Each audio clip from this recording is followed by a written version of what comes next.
Thank you. Good afternoon to everybody. It's a great pleasure to be here. I think you are, second to South Africa, certainly my favorite place to be in a country with such incredible potential. And it's a great thing to be here and talk to you today a little bit about South Africa's long-term future. I work for a South African think tank. We're a privately funded group, about 30 full-time analysts, and we do two things.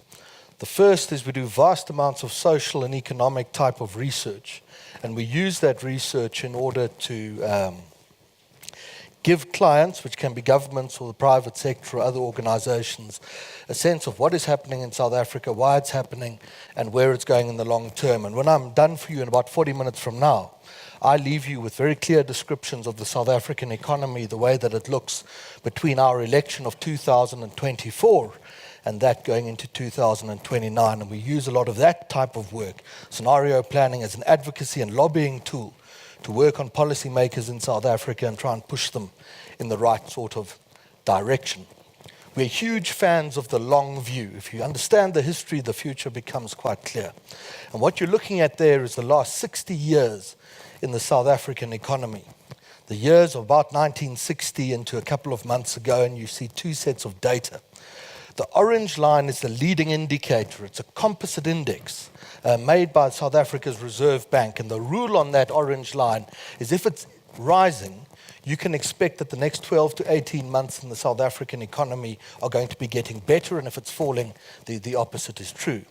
And the blue bars that sit on top of that line are actual economic growth rates from the 1960s right through to a couple of weeks ago. And the relationship between the two is obvious. And if you draw your eyes up from the peaks in the little orange line, you'll see that every peak hits virtually perfectly every peak in the economic growth rate, of a perfect predictor of economic performance. The dive that you see towards the sort of last tenth of the graphic is a global financial crisis. The recovery, the negative growth year of 2009, subsequently the apparent recovery, which is an illusion, it's a low base effect of the crisis year, and subsequently South Africa's leading indicator is climbing downwards and now falling very sharply, with growth last year coming in at 1.3% of GDP. Expected this year at 0.3%, and you'll see in a moment that a recessionary risk beckons for South Africa. The last time we were in this amount of economic trouble was in this era over here, these two this great fall that you see over there. It was triggered in 1985 by the Rubicon speech, essentially, and then the Black Monday stock market crash of 1987. Two events, the Rubicon speech, where P.V. Botha tells the world that South Africa is not going to reform. Getting out of trouble this time around is going to require structural reforms on a scale approaching the types of reforms South Africa experienced in the late 80s and early 90s. Anything short of that means South Africa doesn't get out of the economic hole that it's falling into at the moment. We've narrowed the timeline this time. The data now runs from 1981 right out to 2019, and it's again economic growth. And the pattern is a fairly simple one to interpret. 40% of the 1980s are spent at negative growth rates or zero growth rates, with great volatility, the distance between the peaks and the troughs in the data. The first 3 years of the 1990s, South Africa's at negative growth, and then the recovery starts. Between around 94 and 2007 or 8, we're averaging growth rates of about 3% of GDP. And between 2004 and 7, the peak of the skyscrapers, those little four collected together with the 4 or 5% growth rate. And for 4 years, we average growth rates above 5% of GDP. And that was really important because two things started to happen at that watershed. The first is that South Africa's unemployment rate started to fall, and it fell by 10 percentage points in those years, the only sustained fall in the unemployment rate after 1994. And the second thing that happened is that opinion polls about people's confidence in the government reached their all-time peaks as economic growth hit its peak. Subsequently, you can see the global financial crisis. That's a negative year of 2009. The apparent recovery, we've fallen down to 1.3% growth this year. This year's 0.3, 0.4. The best case now for South Africa is it gets back on those orange bars to 2% growth by 2019. But there's a recessionary risk that's also waiting to catch us. And those are those redder bars that see negative growth rates from 2016, 17, 18 into the 2019 year. You can see the trouble that South Africa got into and the manner in which the South African government thought about the problem and the views that it held in this very interesting set of statistics. Again, we've got economic growth. And the first line that I'm showing you is the forecast that came out of the finance minister's budget speech in 2010. He expected, we were in 2009 in negative growth rates, and his expectation was that we'd reach growth rates of around 3% of GDP by 2012. Those were the minister's forecasts in his 2011 budget speech, 2012, 2013. 2014, 2015, his 2016 speech. He's still optimistic, but his floor is coming down. That was the comment that came out of the minister at in his medium-term budget, which was done a few weeks ago. The actuals, in fact, looked like this. It's right on the bottom end of his forecast. As a forecaster, our minister would do terribly badly in the forecasting business. And if that trend continues, it means that there's somewhat hopeful chance in that last little line that we can get back to 2% GDP growth. That recessionary risk is sitting right there frightening us. Part of the trouble that South African policymakers face now is that they've used up the 4 easy levers that were given after 94 to get growth back into the South African economy. The first of those levers was interest rates that I show you here from 1981 out into 2015, and those rates were cut in half after the 80s and into the 90s, freeing up vast amounts of consumer spending that we're also going to talk about, and obviously making access to capital a lot cheaper. Rates have bottomed out now, and if the Fed raises rates later in the year, South Africa is going to have to keep pace, and we might very well be at the beginning of an interest rate hike cycle in the country. The second lever the South African government had, and again from 1981, are bond yields, the cost of borrowing, of government borrowing, and those yields were cut in half from 15% down to about 7% as sentiment on South Africa improved after its recession, meaning that access to capital and infrastructure investment and the like was cheaper. That's also been fully exhausted. And with ratings agencies now watching us and downgrades to junk status looming, bond yields and the cost of government borrowing are about to start escalating. The third lever that was available is public debt levels. That's the GDP growth skyline after 1994, and on top of it, debt levels is the blue line as a proportion of GDP, and was probably the ANC's greatest economic policy success, that it cut debt levels from around 50% of GDP right down into 2007, level of around 27% of GDP. In the last couple of years, though, as growth has fallen away, borrowing has escalated, and debt levels have got back to where they were at the end of the apartheid era, when the apartheid government was trying to spend its way out of trouble, meaning that there's very little borrowing room left, especially with ratings agencies watching us so closely, before borrowing on its own is sufficient at debt levels to trigger a ratings downgrade. The fourth lever was household debt as a proportion of the after-tax income of households. So think of it as family debt levels as a proportion of their post-tax income. Shown to you coming out of the 1960s, debt levels were sitting at 40-50% of the after-tax income of families, around 50-60% into the 1990s. And then as interest rates fell, you remember that curve of interest rates falling on South Africa, households borrow a lot more, inflation picks up, the Reserve Bank chases inflation with interest rates as it must, and it traps households at much higher levels of debt. So domestic household consumption expenditure, which is equivalent to 60% of GDP in South Africa, doesn't have much more room to grow. Households are already over-indebted. Financial institutions rightly won't extend them any more credit. So the 4 levers that the economic recovery of after 94 was built on have been completely exhausted and are no longer there for South Africa's next administration, the one that will come after Jacob Zuma, to rely on. The recessionary risk is great. This is the year-on-year change in mining production in South Africa since January of 2011. And if the indicators are below the line, the industry is getting smaller. The peak that you see towards the end of the line is March of 2015, and subsequently South Africa's mining industry is falling away very sharply. Commodity prices explain perhaps half of it.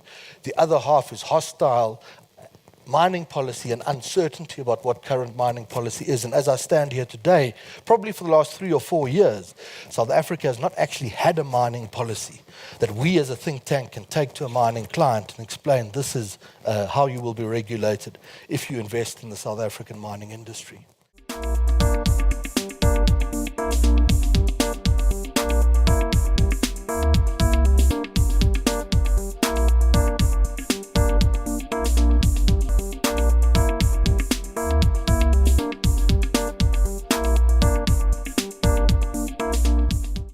This is per capita GDP since 1981.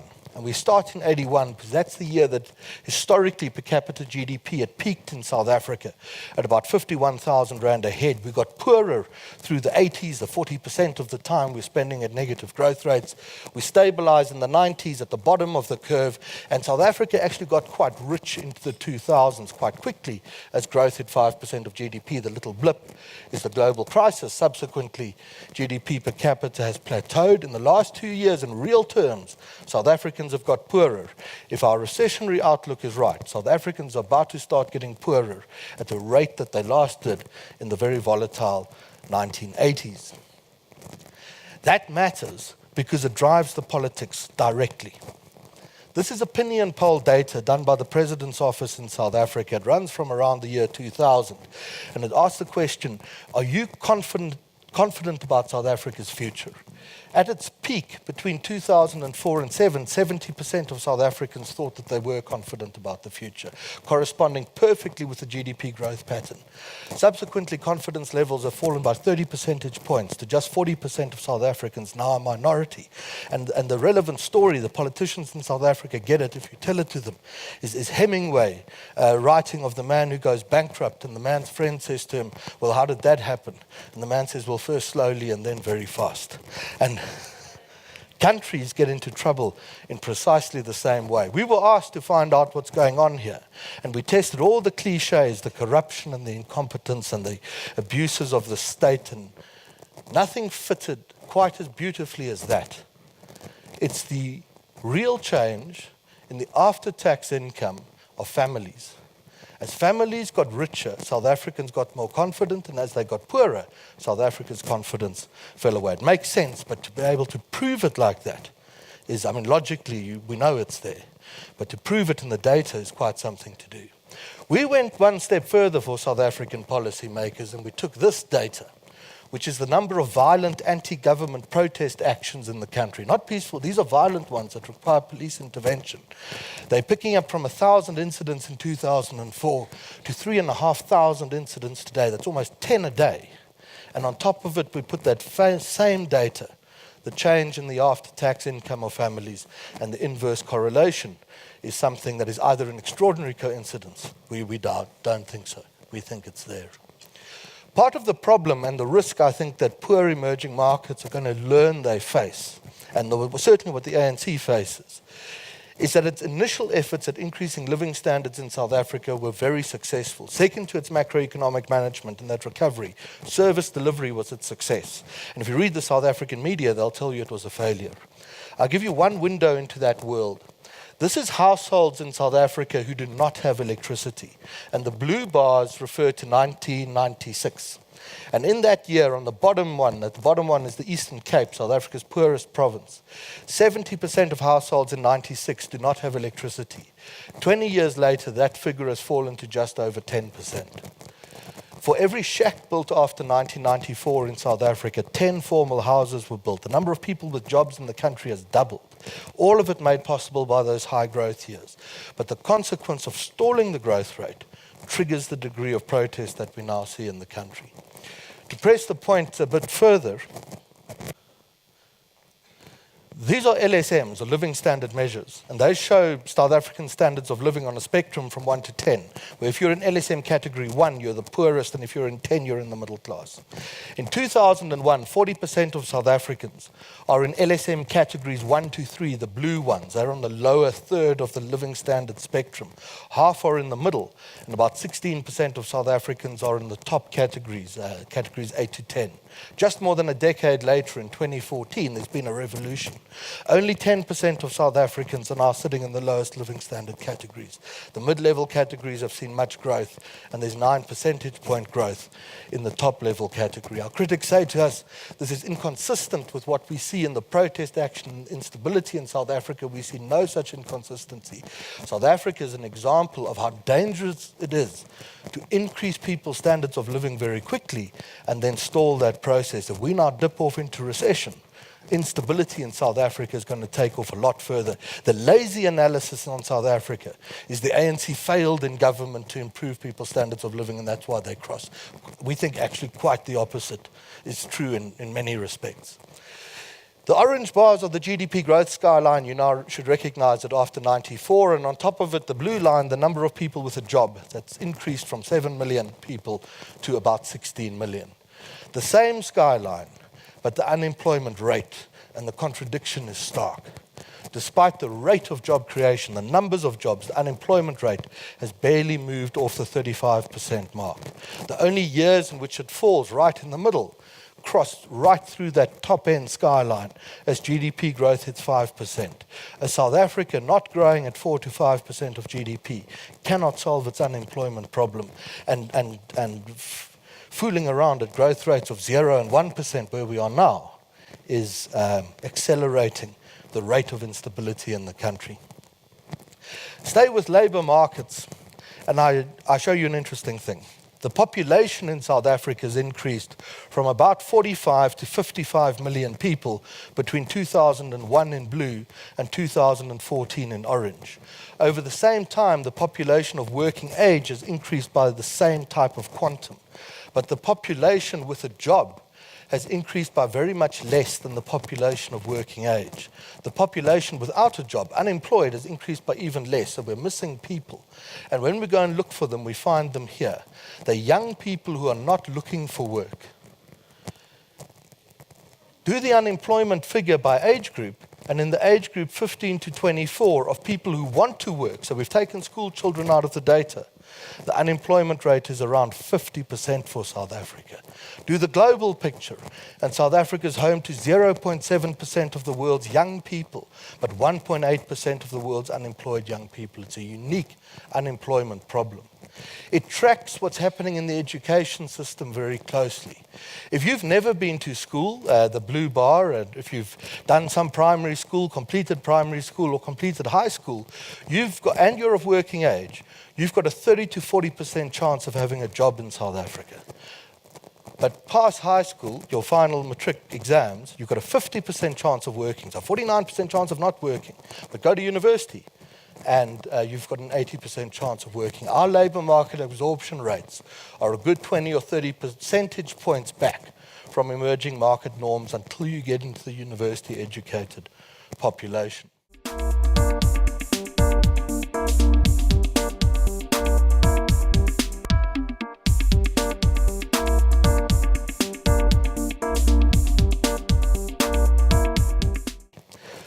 Going out from around 1994, agriculture's share of the economy is down. Mining is flat at 10% despite the rand weakening dramatically and the commodity price boom, which is right in the middle of that line, and the industry doesn't respond to it. Manufacturing share of GDP has fallen from 25% to about 12.5%, and the high-tech, high-skilled services economy is the one that's growing. The primary and secondary industries are shrinking, even as the education system fails, and at the same time, those expectations are rightfully, there's nothing wrong with the expectations, being hiked up, and South Africa cannot meet them. Partly because of this, we're now running out of money, which might be one of the best things that could happen to the country because it focuses the mind of government officials and policy makers. There are 33 million adults in the country, or there are 55 million people. Of those adults, about 33 million. Employed adults sit at about 14, 15, 16 million. There are more people on welfare grants now than there are people in South Africa with a job, and that job number includes employment in the informal sector. Taxpayers, they're more than people with jobs, because if you've had any job, you're registered and you're in the system. But liable for income tax returns, only 5 million South Africans that are submitting returns. And of that number, 500,000 are paying 60% of income tax, running the businesses that pay all corporate tax, and generating the economic activity that makes VAT receipts possible. South Africa's budget deficit, after 2007, sitting at around negative 4%, as South Africa's debt levels escalate away. It's a recipe for serious trouble, and we're right on the verge of that. It's playing itself out in the politics. The ANC is not as strong as it seems. As a share of South Africans over the age of 18, people who bother to get out of bed and vote for the ANC have fallen from 54 to 36% of South Africans. The Democratic Alliance, the official opposition, has seen its support increase from 1 to 13%. So the story of South Africa's opposition on the charge, the blue wave that will wash the ANC out to sea, is a wave that's struggling to get more than 1 out of 10 voters out of bed to vote for it. Other opposition parties are also falling away. The biggest political bloc in the country is no longer a political party. It's that orange line. You're a non-voter. You're over the age of 18. You could vote, but you're not voting. And it's not apathy because of the polling that we do. And it corresponds with the increase in protest action. These are young people who can vote again. And if they go back and vote, and they don't vote ANC, just half of them don't vote ANC, the ANC faces a landslide defeat as early as 2019. On the other side of the political, you must never get to a point on any, certainly not on South Africa, I'm not sure about Namibia, when you think you know what's going on, because then you've simplified it. Is it changing as dramatically, the politics reacting to the economy as people think? We had a local government election this year, and the previous one to that was in 2011 when the ANC won 63% of the vote, the official opposition 24%. The economic freedom fighters, our Marxist revolutionaries, they didn't get anything, they didn't exist yet. And the ANC and the EFF that spawned the ANC that spawned the EFFs, of course 62.9. In the most recent election, the ANC's at 53%. And there are the headlines, the ANC's about to lose. The DA's actually done nothing. The EFF's got 8, and if you put them back into the ANC where they came from, has anything actually changed in the South African political system? From here on out, the following are our choices as a country. This is the context that we face. Does the cabinet in 2019, when we have a new cabinet, does it turn to the right economically? Growth-focused reforms, or does it persist in the view that the state can continue to dictate to the private sector how it should perform? Do we at the same time remain a free and open society, or are rights and freedoms eroded in South Africa, which is happening very rapidly, to a point where a future government can rule with impunity? How those decisions are made give us direction. The worst case we call the rocky road. Expectations are never met, and a future government destroys democratic institutions to cling to power. Its polar opposite is the wide road. A popular mandate for reform in 2019, leading to economic reforms and much higher levels of growth. I'll show you the forecasts for each one. The most intriguing one for African emerging markets is the narrow road.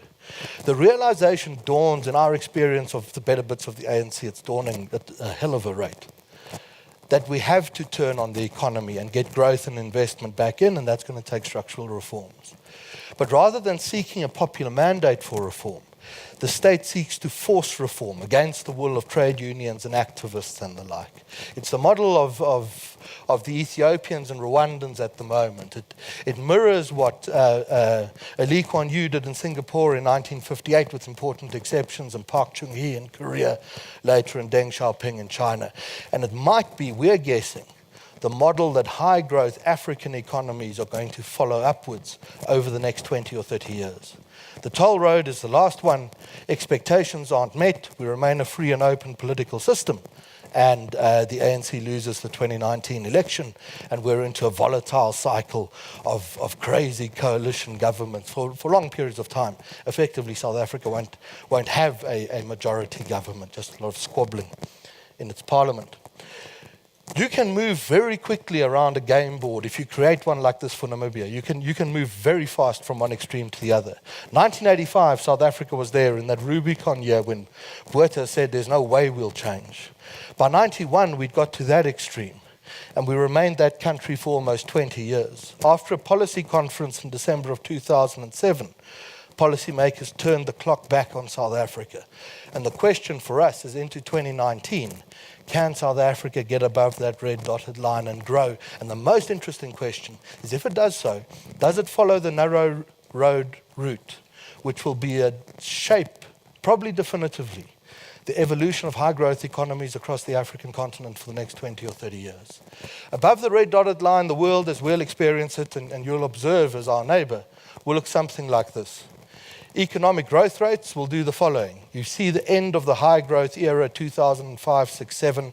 We bottom out this year at 0.3%. We get a reformist cabinet into 2019. Growth rates of 4.5% of GDP by 2024. The ANC's returned in that year with a proper mandate, or it's forced its way through. Growth rates of 5 or 6% of GDP into the mid-2020s and into the late 2020s. Interest rates have peaked in 2020 and are falling, supporting the growth recovery. Inflation at the top end of its target zone. The budget deficit narrowing. The current account deficit narrowing.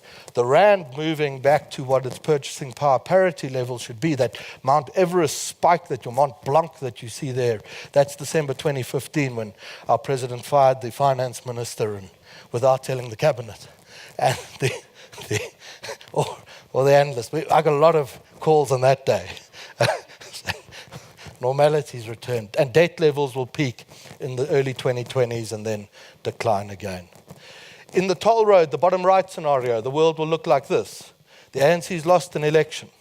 There's no united or government in South Africa at all of any that's got a majority. And you see the result of lack of cohesive action in the growth rate. Interest rates are climbing, pushed up by inflation. The budget deficit widening, the current account the same. The rand moving off to new lows. And debt levels putting us within the grasp of the grip of the International Monetary Fund. The worst outcome for South Africa is the rocky road future. The reformists that we believe exist within the ANC are unsuccessful. They get shot down along the way. Radical populism comes to dominate after this year. We're in recession by the early 2020s. Interest rates about to shoot, inflation the same. The budget deficit, a mad negative 10% in the 2019 election year. The current account opening up. The rand is just a rocket. The debt level's the same, and beyond that, our in-house economist said to me, we don't actually know what happens there. Something does, we don't know what it is. There's no fifth scenario, and South Africa's future will fall within the confines of one of the four we've set out for you today.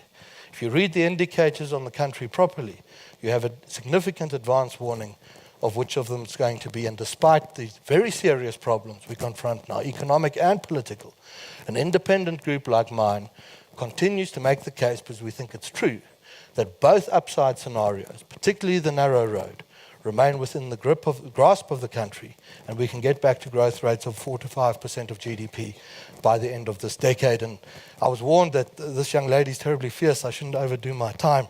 I am done, madam, and we can take some questions. Thank you.